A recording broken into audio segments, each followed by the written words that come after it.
welcome to Your Family Dog, a podcast dedicated to helping families love living with dogs.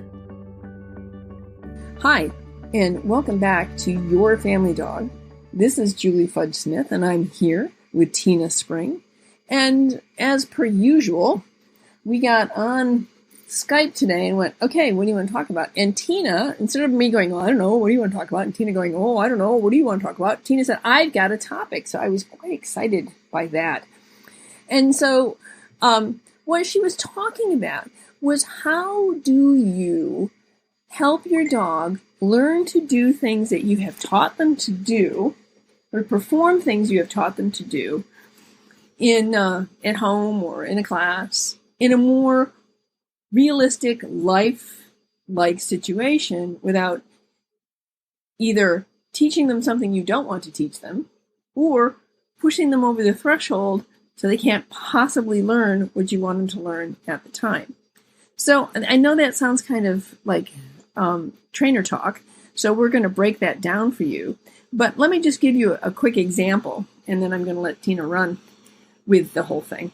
So, for example, when I'm working on come, or a technical term amongst trainers is recall, but it's basically get over here, dog.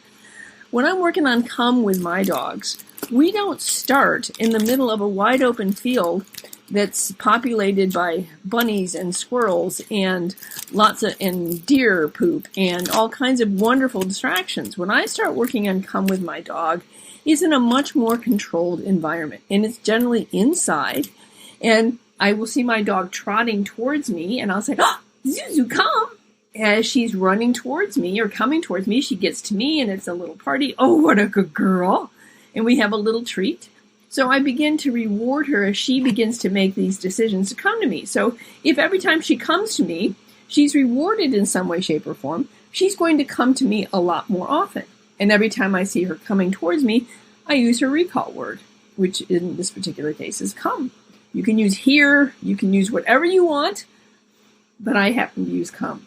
So then we practice. So maybe she's sitting down in another room and I'm in the kitchen, and I might try, oh, Zuzu, come! And she comes trotting over, because this word in the house means if I go find mom, good things are going to happen to me. So I begin to make it a little bit harder in the house. And then maybe I'll go outside into our backyard, which is fenced in, and she'll trot away from me about 6 feet, and I'll say, oh, Zuzu, and she'll look at me, and I'll say, oh, come, and she comes running over to me. I don't wait until she's way over on the other side of the yard where the bunnies used to be to try and call her the first time.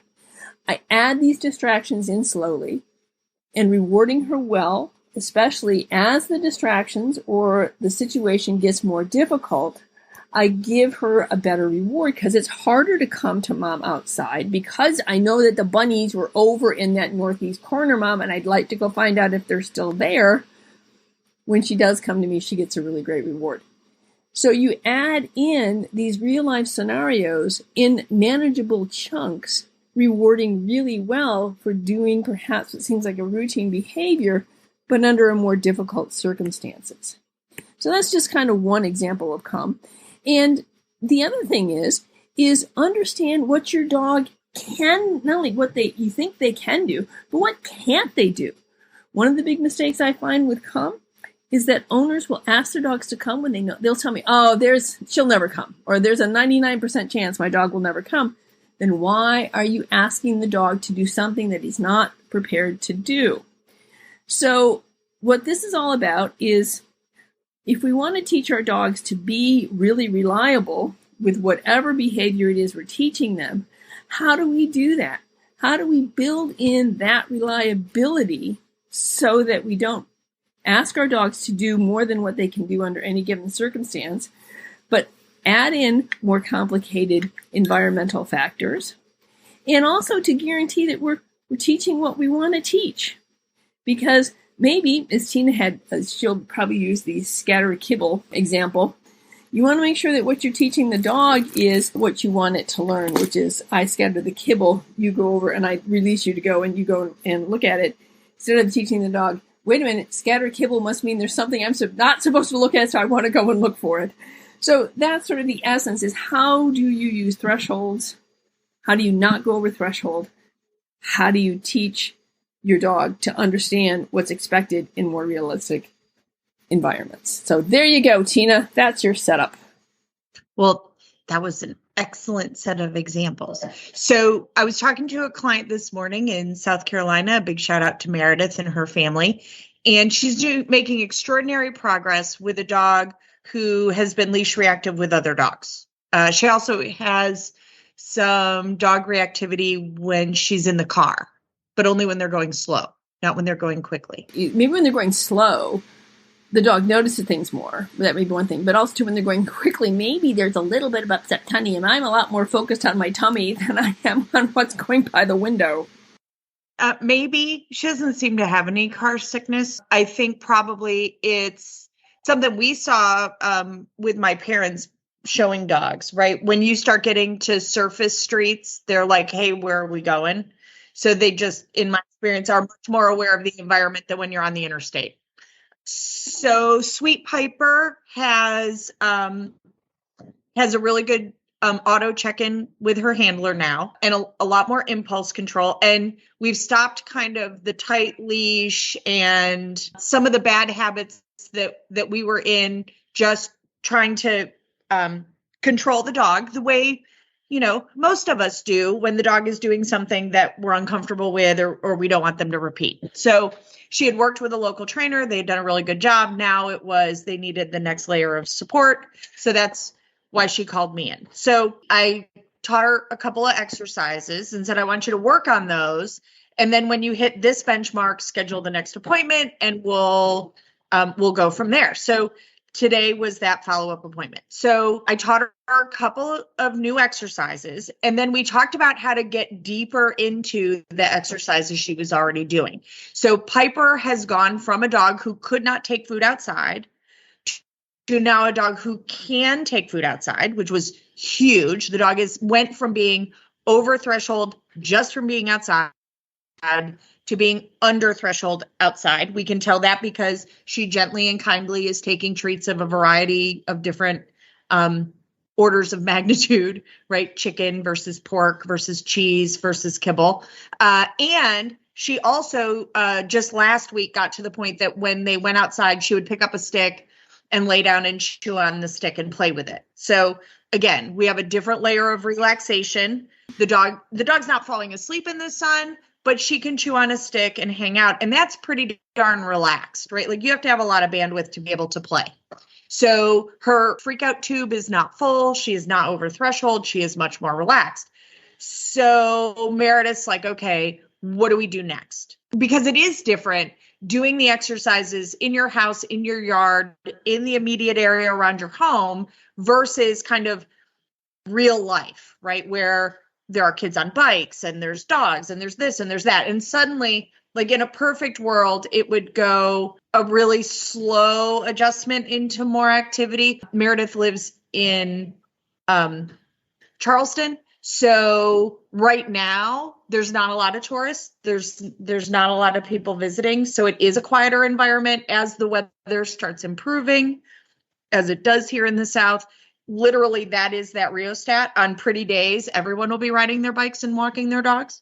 So we talked about strategies to blur the lines between we're doing a training exercise and real life. So we talked about testing when you go outside. Is the dog good? Like at random times, can the dog take food? Can the dog play with a toy? Whatever. So she knows how to assess that. And I said, and then you're going to start practicing when you see a cardinal or a white car or a mailbox with a 2 on it or whatever. You're going to pick random stuff in the environment that is not any of the things that have historically been a trigger to your dog, but those are going to be a trigger to you to practice randomly the strategies that you plan to use when you're out walking and we see another dog and you're concerned that your dog is going to struggle. I was just going to say that that's exactly what I tell clients as well.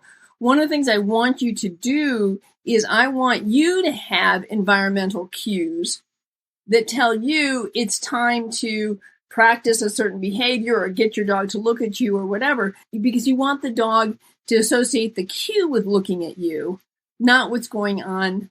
So your cue, whatever it may be, look at me or whatever, you don't want it to be associated with something else that, oh, when I hear that, there's something radically wrong going on that I should be paying attention to. Instead, it becomes an ingrained behavior that happens. It's a behavior in response to a specific cue that you give the dog, as opposed to a cue that something radical is happening in the environment. So I do the same thing. The other thing is it builds muscle memory in the client, so that the more you practice this and become proficient at it, then it becomes more of a muscle memory and second nature to you to use it as a response when the situation arises. So I want you to build the muscle memory as well as the dog. Kind of like you learn to read the tea leaves about when your dog's going to melt down. You can read the tea leaves about when your dog's going to check in, and you can decide, okay, what frequency of check-in do I need to be in good support of my dog, right? So I'm a little bit different in that I don't ever use a watch me cue. I think it's a terrible idea. Yeah, I don't use it either. I was just using it as an example of something you might want to teach your dog. In my case, and what I teach clients is when your dog checks in with you, they're saying, I'm good. I'm good. I'm good. I'm good. Right. So yesterday I had a new massage experience, and the practitioner was lovely about occasionally checking in with me and saying, are you okay? And I was like, yes, I'm good. Right. Because it was a really different kind of thing than I've ever had before. It was a very novel experience. And so I appreciated that she just checked in to see how I was. I don't know her. She doesn't know me. We're just doing this stuff together that I've never done before. So I appreciated that check-in of like, are you okay? Yes. Right. So a consent test. So for me, if the dog I'm walking or working with or playing with isn't consistently checking in, we got a bigger problem, right? The dog is closer to being over threshold. So in Meredith's case, Sweet Piper has about an every 3-second check-in as her kind of default. So it gives Meredith information. Meredith can decide, okay, do I want the check-in to happen more frequently than that? If she does, she can shift the game she's playing to, because really training is games, to encourage a faster auto check-in. She also can change the frequency of the work she's doing for the hazard that, or the level of fatigue that Piper has, right? So, for example, Piper is not reactive to kids on bikes or rollerblades or any of that stuff. So Meredith could use those as good training exercises for and an establishment of what Piper looks like when she's relaxed and not concerned. And we can use that to bridge for the things that she has bigger feelings about. So we use all sorts of environmental triggers for the handler to cue the handler to do something in the absence of the specific trigger that we're concerned about, because I don't want to accidentally sensitize handler or dog, and we need an emergency plan. So we've got to practice that randomly too. And you're right. I have seen, and I understand why handlers are concerned about it. Like, is doing this going to actually cue my dog to scan the environment for what you're trying to get me to ignore? So by practicing it with stimuli that don't have meaning to the dog, even if your dog practices like whipping around going, hey, where's the thing you're trying to get me to ignore? The environment isn't reinforcing that because there isn't a dog. Right. And I love that. And I do something similar because part of my objective here is I want everybody to be relaxed and happy and successful. It's not just the dog I'm concerned about being successful. I want the handler to feel successful, like I've got this. And the more that they're confident and have practiced those skills that will reinforce the fact that they've got it, will make it so much easier for them and their dog as life happens. So one of the things that I also do too is I try to break down what the stimuli is that causes the reactive behavior. Like, for example, I had a dog one time who was really reactive to bikes that moved, right? The bike had to be moving. If the bike was stationary, it didn't matter. And it was especially reactive to recumbent bikes. So one of the things is Granville has an ice cream parlor that in the spring and summer, the entire world descends upon, including many, many bikers. So one of the things that we would do is start working just around bikes that weren't moving, or bikes that were being walked, or or recumbent bikes. We'd allow him to sniff them, and so to try and just desensitize to the presence of bikes, although he wasn't as reactive to those. Nonetheless, I wanted him to just get used to what bikes look like, and bikes that are just moving very slowly, and recumbent bikes, and kids riding bikes, and kids. So, I picked apart the components that got the dog and found which components were, if he was reactive to kids on bikes, but he wasn't reactive to kids or bikes separately, you can start to use those as cues to check in with you, even when you're being happy. So I think one of the things you can also do too is try to figure out what are maybe there's a particular part of the component that really gets to the dog. And so you can start to work towards conditioning the dog. When I see a bike, I look at my person, even if a bike is not reactive. So that's sort of the step. That's another step, I think, in the process. In addition to the environmental cues for the owner to practice the reinforcement behavior of your dog being calm and happy. Well, and if you're going to fumble and make mistakes, like we all do, make them where it doesn't matter, right? So I teach a lot of Kay Lawrence techniques. I really like her style of both teaching and loving people as well as dogs. And so one of the things that she teaches is to have a rough draft of a cue, right? So I'm going to use the example of a sit. There's lots of other examples, but I'll give an example of this. So a dog can sit probably at least 6 ways, right? They can do what's called a back sit, where they move their rear feet, they crunch their butt and they move their front feet back to accommodate the angle. That's a back sit. Front sit is that pretty AKC, right? Like obedience sit, which is where they plant their front feet and they tuck their fanny under. So they move their butt forward instead of moving their front back. That's 2. They can roll on the left hip. They can roll on a right hip. There's 2 more. They can move from a down into a sit, which is a completely different behavior. And then they can do that sit like a man in a beanbag eating Cheetos, right? Like the one where they flip their butt upside down and like their legs are sticking out like a person. Like they almost sit above their tail with their butt like rolled under. So I think that's 6. I could be wrong. Somebody will count, and I'm sure. I think it was 6 too. I was counting. I think it's 6, right? So it appears that dogs attach the cue to the muscle movement, not the end position. So, how very clever of you. So in theory, if I had a well-trained dog, which I don't, I have in the past. So there's hope for me. Me too. But when I had a well-trained dog, if the dog was in that play bow position where their elbows were down, if I wanted that dog to move into a complete down, I should cue a sit. If sit means leave your front feet planted, crunch your hiney into position. Ah, how very clever. Because dogs don't attach it, supposedly, to the position. They attach it to the movement. I like that. I hadn't thought of it in that way, but I think that's really intriguing. Because in addition to that, I have also taught dogs to stand in different ways. Right? Right. I had to have a dog that when I was working with a dog that was being trained as a service dog, we had to have a down from a stand. without a Yeah. sit intermediately. And so, I mean, that's a completely different movement for a dog.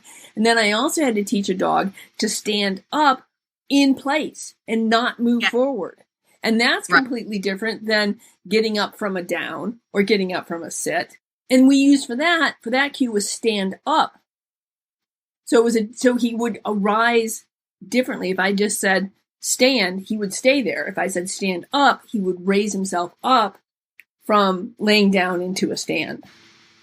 Right. So if I have a dog who, like most dogs, initially learned to back sit, if the family hasn't put it on a verbal cue yet, we're going to name that like cop a squat, park it, chill, something like that. We're not going to name that sit if they want to go on to do dog sports, because ideally the sit to that dog should mean a front sit.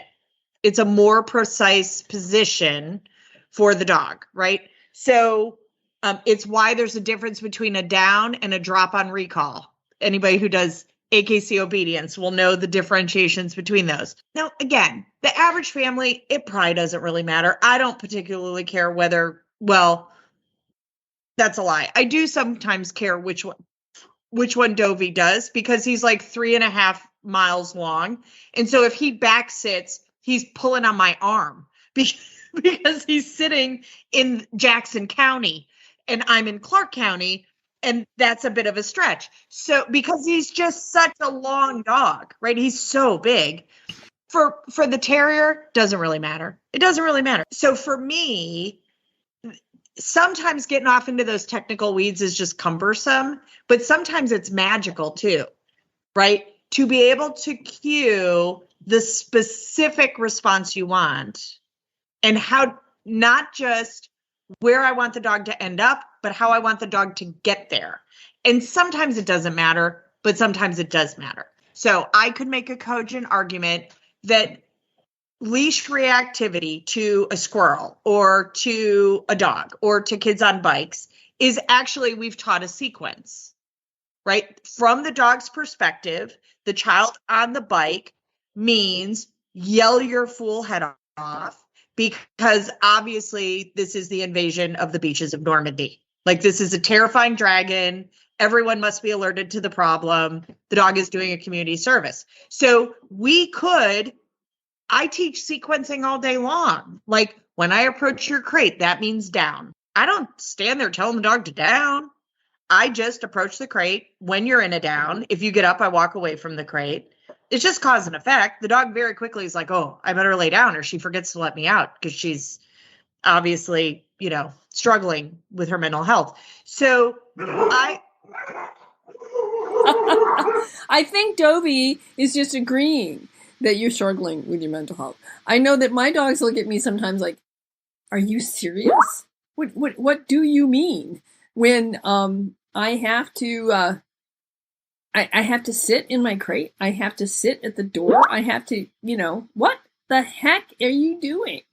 So I think Dovey was just adding his he was just reinforcing the concept. Sorry, there was a delivery. They do not control FedEx, and they rang the doorbell.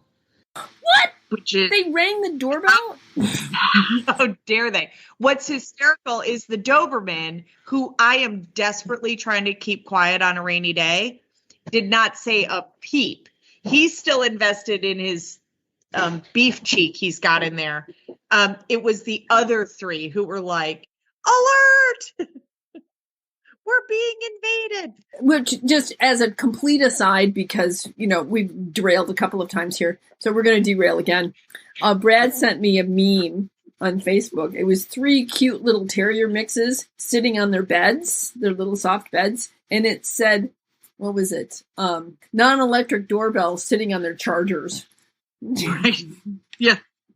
Yes. Wireless charging of the dog. Yes, it was wireless doorbells sitting on their chargers, and the little dogs were sitting there just waiting. Okay, so back to sequencing. So my dogs have learned a doorbell means we all must yell really loudly and if possible, run to the front door, right? So in this sequence, my dogs did that. Mr. the Terrier is tied to a chair because he takes, while I'm on Zoom, as an opportunity to climb into the HVAC system. So he is being physically prevented from doing that. Jack is outside. So he barked through the window that there was someone at the front door because he was positive that none of the ingrates who were inside would actually take their job seriously. Marco was just randomly running around barking because everyone else was barking. He didn't really notice that there was somebody at the front door, but hey, we're all barking, so we must bark. Doberman, totally clueless, chewing on his beef cheek. The FedEx guy's very safe. So that's a sequence, right? If that is a sequence that my dogs built on their own, right? Clever individuals, those dogs of yours. Very clever. Yes, they're very clever. So doorbell equals lose your marbles and yell and run around, right? That's what everyone's supposed to do. So what was funny was while Julie was covering for me while I was on mute, because I have no idea what she said. I'll have to listen to the podcast to hear it. What was funny was Marco stopped like mid bark and turned and looked at me because he was like, you're not going to go to the door? I was like, no, it's not that exciting really for me. Like, I don't know what they're delivering, but it's probably not that good. And then I was like, you could be quiet. And they were like, really? I was like, yeah, we could just not bark and run around like hooligans, right? So I could build a sequence that doorbell equals go to your crate, or doorbell equals go lay on my bed, or doorbell equals come check in with mom, or doorbell equals whatever. I just can't do it while I'm recording a podcast, right? So I would classically condition doorbell makes chicken happen first. So I'm going to tell you how to do it for free because I'm a giver. So doorbell, chicken, doorbell, chicken, doorbell, chicken. Dogs can't bark and swallow at the same time. So the barking will go down automatically, just doorbell, chicken, doorbell, chicken, doorbell, chicken. Like it'll end up resolving for the vast majority of dogs.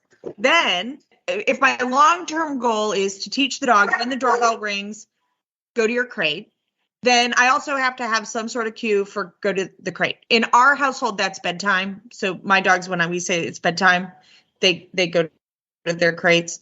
So I would stand at the crate, bedtime, throw chicken in the crate, bedtime, throw chicken in the crate, until when I say bedtime, the dog joyfully runs into their crate. So I've desensitized the doorbell, right? Doorbell makes chicken happen instead of doorbell makes barking happen.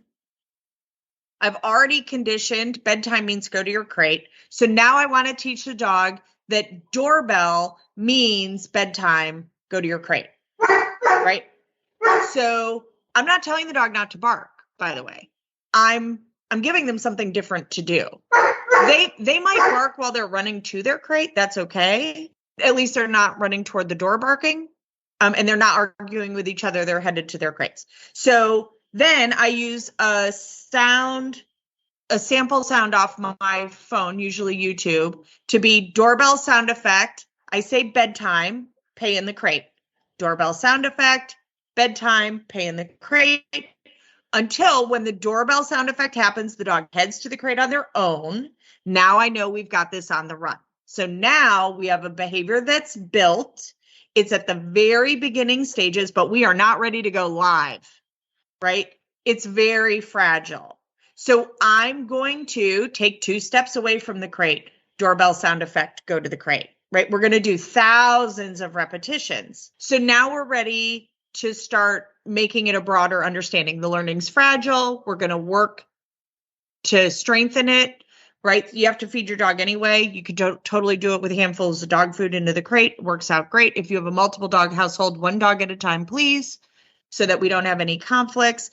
And then I'm going to start making it a little bit more random.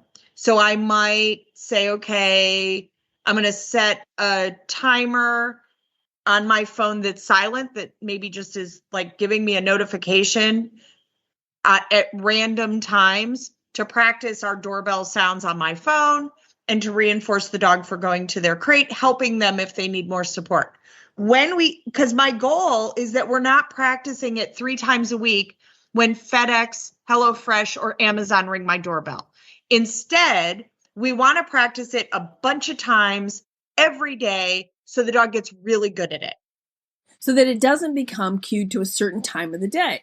So that the dog, it's noon. We must be doing it. I must go to my crate. There should be a doorbell sounding.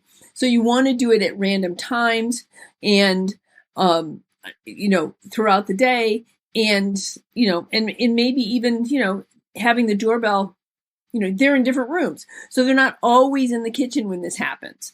So it may happen when you are in the office, or it may happen when you are in your living room. So you need to vary both time and location where you are. And where you are, right.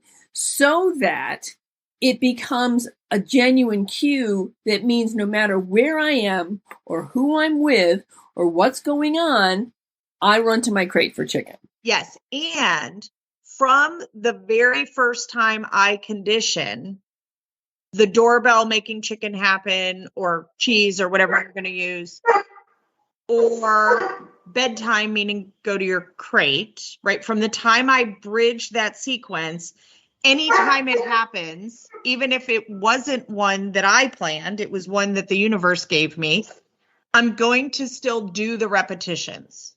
So if we were watching TV, which we don't do, but if we did, and our dogs were reactive to a doorbell on the TV, then when there's a doorbell on TV, I might have to remind the dog bedtime and go pay them chicken in their crate and then come back to the show.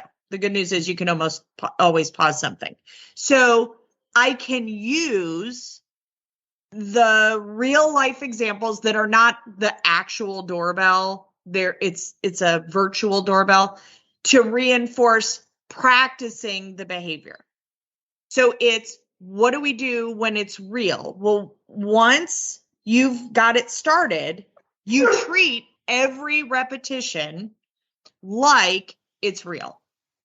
So if I have a dog who's really struggling, because maybe it's a neighbor kid and they're ringing the doorbell 37 times in a row to really, really get my attention, I'm just going to gently go get that dog and remind them it's bedtime and put them in their crate before I answer the door, because I don't want any more repetitions of the doorbell ringing to mean we run to the front door yelling.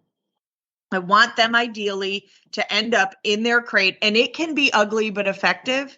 I'm not going to be mean to them. They're not in big trouble. I'm just like, oh no, you forgot. Into your crate you go. Here's chicken. They still get rewarded even though they needed help. And then I go and deal with the door. So it's that same thing. Like, what do you do when you're practicing that it's benign, that it's not really a real life, like, oh my goodness, Amazon's at the front door. And then also how to bridge it to when it does really happen and it doesn't go according to plan. Like, what do we do? Well, we can still help the dog have good hygiene on the behavior, reinforce them, and then deal with the front door. Right. That's beautiful. One of the things that I did that was helpful too was I decided that, I changed my doorbell. I went from having one that went bing bong to one that chimed a little tune.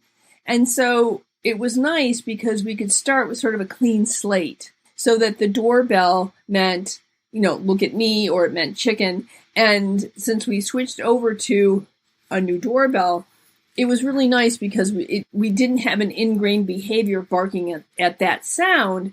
So I started with a brand new doorbell and trained to that. And that was helpful in sort of moving my training forward a little bit, was just to change up what my actual doorbell sound was like. Well, and sometimes you can do that. Like, I know here with a lot of the college students, they get a chime when someone's at the gate with their apartment code that goes to their phone, right? So that they can approve the opening the gate. And the dogs become reactive to that sound because I think our dogs are bored a lot. So they draw a lot of assumptions from the environment. So if you can switch it, that's great. But eventually, like, you're going to have to sort it out too. Like you're going to sort out what. But I'm just saying that sometimes if you feel like it's so ingrained, it's so difficult to change, that might be a way to sort of jumpstart. Then let's change the doorbell and start with a clean sound. Yes. I think you're going to have a much quicker facilitation to learning this behavior if you have a clean sound. Yes, and we want to, practice without it being a big, huge hazard, right? Like you using the example of like a dog being reactive to bikes. Well, then I'm not going to take them to the local bike shop and have them there for the start of the Twilight Criterion race. Like that would be an awful idea. So I don't want to throw them into the deep end of the pool. I want to start with, it's really easy to make a different choice and to build the skill and to be successful. And when my dog gets it wrong, it was actually my fault. I was too close. I wasn't prepared enough. I wasn't on it. And I extend grace to myself and my dog. And we just go, wow, we messed that one up. We're going to have to pull that apart and figure out a way to practice it better next time. So I don't stay stuck. Right. And you will make mistakes and the dog will make mistakes. But think of it more as a learning opportunity and go, oh, okay. Well, that didn't work. So, we'll now that I know better, I'll do better. Right. And some dogs are going to be worried about bikes, but not tricycles or not big wheels. Right. So it's, you'll figure it out. And the other thing is if the worst thing in the world is your dog barks, that's not the worst thing in the world. The other thing I just wanted to reiterate, which we've talked about before, we talked about in the last episode, was give yourself some grace and give yourself some time and be patient with yourself and your dog, because positive reinforcement training is not an overnight solution. It takes some time to build this. And so please have some patience with yourself. So just like learning new parenting techniques or new communication techniques with your partner or any family member, right? Like you're learning a new skill too. And that means you're going to bobble it. That means there's going to be hiccups. There's going to be errors. Some of those errors, by the way, will be hysterical and awesome, and you'll decide to keep them. Yes. Right? Like I had someone who accidentally taught her dog that the doorbell meant dead dog. It's one of the funniest things you've ever seen in your life, right? The dog, somebody rings the doorbell and the dog keels over. That's hysterical. Right? And it just happened. So she didn't realize it was happening. One of her roommates, it's a college student, one of her roommates was doing something that doorbell sounds were happening in the background while my customer was teaching her dog, dead dog. And apparently the dog attached the sound of the doorbell as a cue on its own, like dogs and people do, right? So she just kept it because it's very funny. He lays there in dead dog position, woofing very quietly. So he's like, woof, woof, woof. And so she's like, he's yelling from the grave, right? Like, he had something to say about it. But in quiet, it's a big golden doodle. So it made him really quiet, right? Because laying on his side, he's not articulated to really be loud with that woof. So if we're just saying, there's the door, there's the door, there's the door. So she calls it setting him on mute. She's like, I just muted the dog. I think that's hysterical. No, it is. It's really funny. Yeah. One time when we were practicing shaping, and I'm not brilliant at shaping. I'm really not. There are people on this planet that can shape any behavior, and bless them for doing it. That's not me. But I was working with Hudson, Emma's dog, her golden retriever, trying to get Hudson to go into a play bow, right? So I'm trying to shape this. Instead, what he did was he'd get down like this, and he'd look like a border collie. So we just kept it, and we'd say, Hudson, what's a border collie look like? And he'd go, ugh, and he looked just like a border collie. So we were teaching him doggy imitations, but it was great. He did a really good border collie. So, well, think about where you can go with that. Like now we're going to make everybody mad, right? So you could teach him a play snarl and say, what does a Chihuahua look like? Honey. Right? Like growling. Yeah, you could do all the things. You could do all the things. It'd be very funny. Well, he would also do things like, I've got a series of videos. Emma taught him to pet the puppy. So when I got Bingley, he would pat at him. So she put it on cue, pet the puppy, right? So they'd sit down next to one another, and she'd say, "Okay, Hudson, pet the puppy," and he'd go and he'd stroke the back of Bingley. But while he was teaching it, at one point he put his arm on Bingley. He was little and kind of came on the other, and the two of them fell over out of view of the camera because he just pet the puppy right out of the picture. So then what we did was, he used to be my classroom dog. I would take a dog into classrooms and do, dog safety stuff. Hudson was so social that the kids would be sitting on the floor and he would just sort of walk his way around the room and introduce himself to everybody. And then he'd sit down next to one of the kids and he'd look at either side and they'd say hi. And then I'd say, Hudson, who's your buddy? And he'd put his paw around the kid's shoulder. And it was so sweet. And, if the kid, and it was only kids who wanted to have it done. I never forced a child who was afraid of dogs to do it. But sometimes and the kids would be so delighted that sometimes the really shy kids would say, can I try? And I'd say, sure. And it was the beginning of them being able to appreciate and be patient with dogs and to enjoy them, because Hudson was so very, very gentle. But he was a great dog and we miss him terribly. His border collie invitation was pretty special. He was just the most social dog. And I thank Emma for that, because she made sure that by the time he was 16 weeks of age, he had met 750 people. Wow. Yeah, she did a really good job. So one of the things I would say is, anytime this all does tie back, like even these unintentional cues, right? It does all tie back to our original premise, talking about when you're trying to work on a behavior that maybe the dog has big feelings about or is struggling with, that we teach a new behavior, working with the dog's subthreshold, and then slowly increase the ask while building resilience, not breaking the dog. So the goal is not the dog goes over threshold and they have to recover. The goal is the dog goes, you know what? I'm pretty good at this. I can do this. I know how to do this. I got this. I'm a good dog. Like, I have got this. Look, my mom's smiling at me. She's not growling at me. She's not telling me I'm a bad dog. She's not making that face that she makes when the kids are misbehaving or she smells poo. Like, I'm a good dog.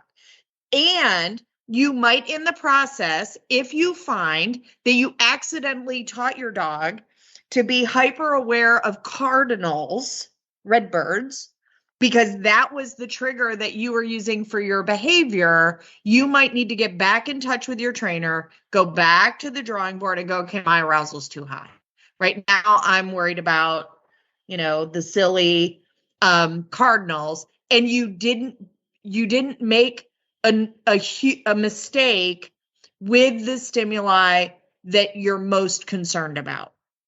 Like, I like pretests. I like rough drafts.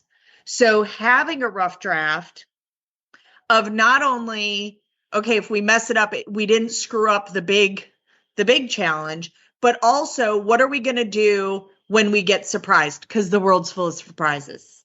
So I practice a runaway game that my dogs think is funny. Arguably, it's not as fast as it used to be, but I will randomly go, run away. And we run off in some random direction, usually out of the street, to avoid a invisible issue, right?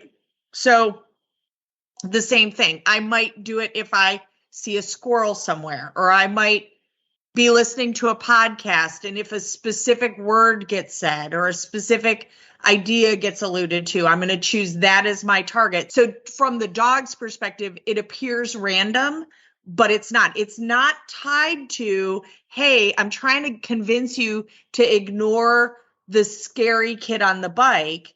It is that your mom's a weirdo who randomly says, run away, and you go and run off into the grass and have a food scatter and cuddles, and it just randomly happens. And yeah, she's a weirdo, but she's your weirdo. Right. And in conjunction with that, I will also have a cue that I teach my owners, that is, they're walking and scanning and seeing something coming up ahead that they're not prepared to handle, that the dog's not prepared to handle. We have a escape route cue. And it might be that we go, whoopsie, or whoopsie oops, or uh-oh. And the dog looks at them, and we turn and we run away, so that it becomes a cue of, look at mom. And we can build on the runaway cue by adding something like, uh-oh. And then I will sometimes just back up. And so as I'm backing up and the dog is turning and looking at me, I'm feeding chicken as I'm watching the distraction, right? And if the distraction goes away, then it's like, okay, let's go. And we continue forward.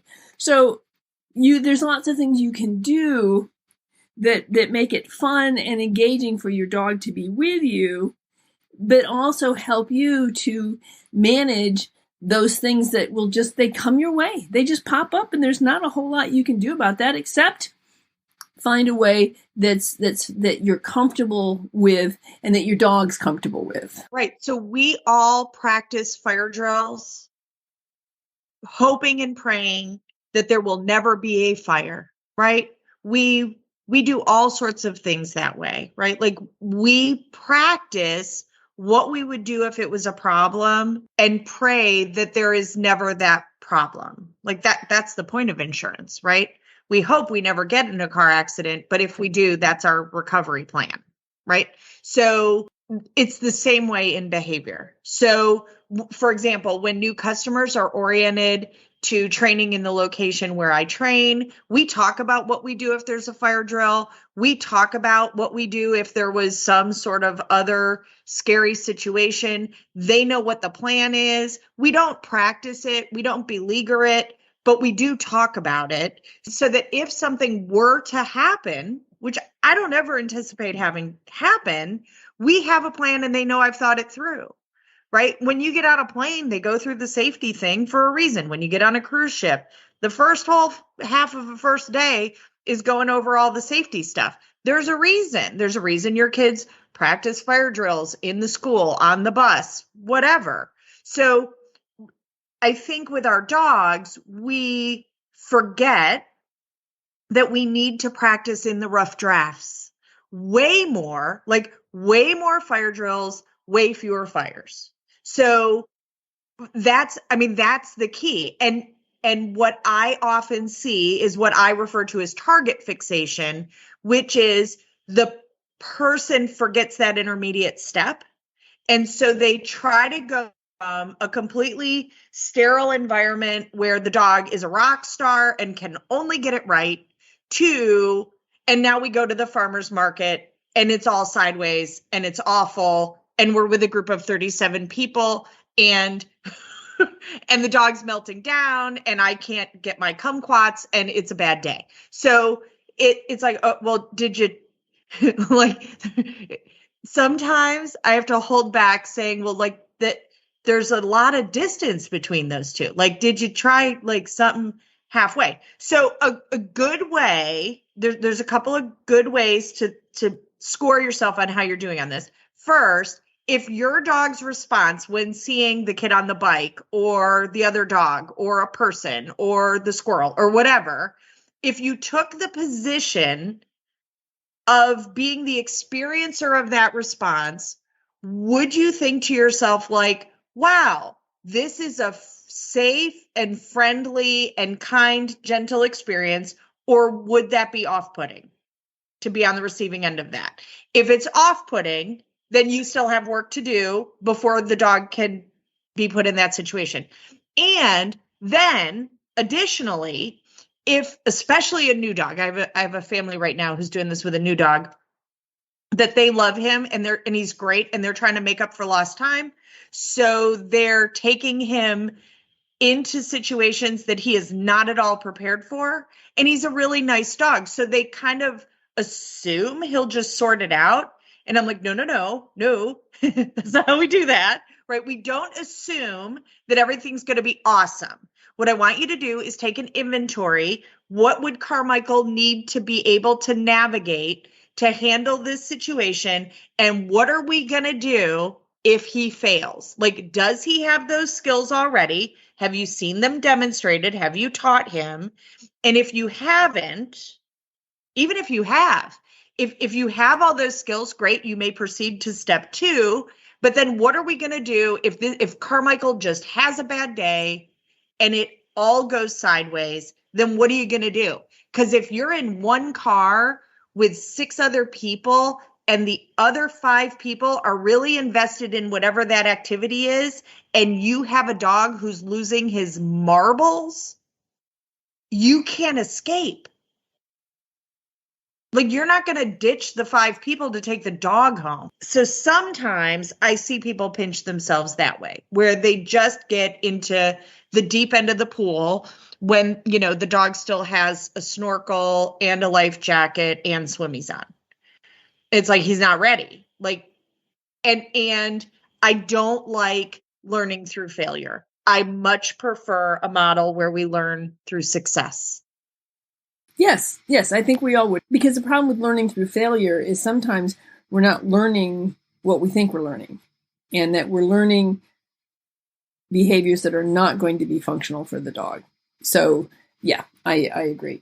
All right. Well, we hope we have not thoroughly confused all of you with this talk today, but I think the whole idea here is that you can help your dog. You can get the skills taught to your dog that you want to have taught. Just be careful about overexposure, being patient, and having a sense of humor about this can really be helpful, and that you might end up teaching some really amazing things in addition to what you want to teach. Yeah, and you may find that you have some triggers you didn't know about, that maybe your dog gave you some. Because honestly, a dog who has big feelings about things will often result in a sensitivity for their people, because it's uncomfortable for us too. I will also tell you, we all get barked at by dogs. Your dog is not the only one. They're also not the loudest one.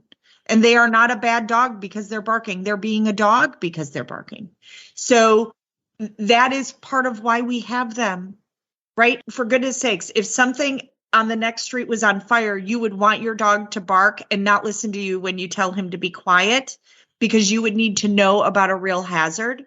And so extend the grace that you would want extended to you, to your dog, and to yourself, because your dog's going to get it wrong sometimes. You're going to get it wrong sometimes. Our goal is just to make those errors really cost effective and inexpensive, so that hopefully we're practicing, if we get it wrong, we're practicing getting it wrong in really small ways that are not a big deal. Right. All right. Well, thank you very much for joining us on Your Family Dog. If you have not already subscribed or followed us on your podcast app, please do that, because that makes it easier for others to find us. If we are liked or followed, then others find it easier to find us as well. So with that, thanks, and we will see you next time on Your Family Dog. Thanks for listening to Your Family Dog. Got questions? Interesting ideas? Visit www.yourfamilydogpodcast.com to share your thoughts.